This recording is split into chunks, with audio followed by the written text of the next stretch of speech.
Hey guys, Professor Bill, Comic Book University, and Amazing Spider-Man, issue number 792. This is Venom Inc. Part 2. Venom Inc. Alpha was Part 1.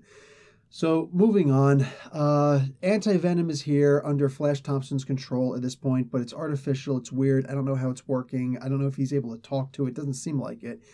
Anyway, it's still pretty cool. So they bug out of there really quick. Nobody bothers to take Eddie Brock prisoner or anything, just ties him up. He eventually gets out. Who knows what's going to happen next? He's obviously a big, I don't know, he's a big cog in the equation. Nobody knows what he's going to do, but obviously he's going to screw something up. Anyway, Spider-Man follows Flash, and they have I like the conversation that he had at one point. He's like, oh, you're a big bully, and Spider-Man's like, dude, Flash Thompson just called me, Peter Parker, a bully. Really? The world doesn't make sense anymore.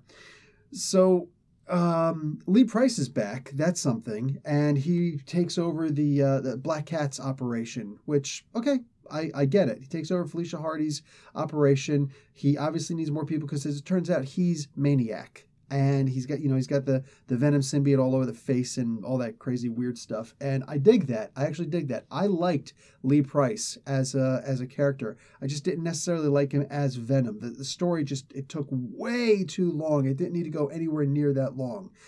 You weren't holding out for anything. You were just dragging it along. Anyway, so this is actually a credible threat that I can believe. I can genuinely believe this. And I love this. I'm really entrenched in this.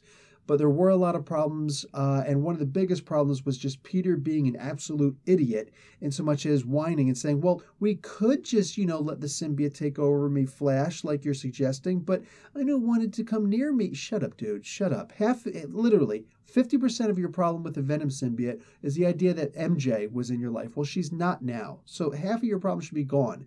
Aside from that, just letting the Venom symbiote going on his hand, only his hand, and saying, hey, you go up past my wrist, I'm going to burn you off, dude.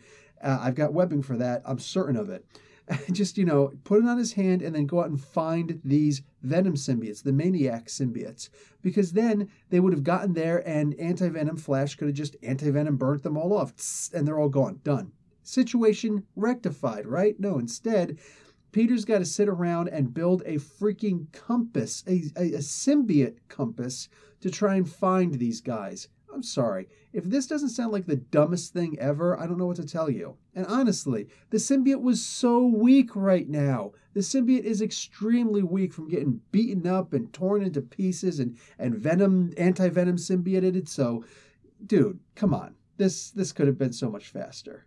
I'm still going to give it a B+. All right? This was still a fun read, but that mistake was just so amateur. Anyway, guys. Professor Bill, Comic Book University. Hey, Venom, I think that should come out next week, and that's where the story will continue. That'll be part 3. All right, guys. Class dismissed.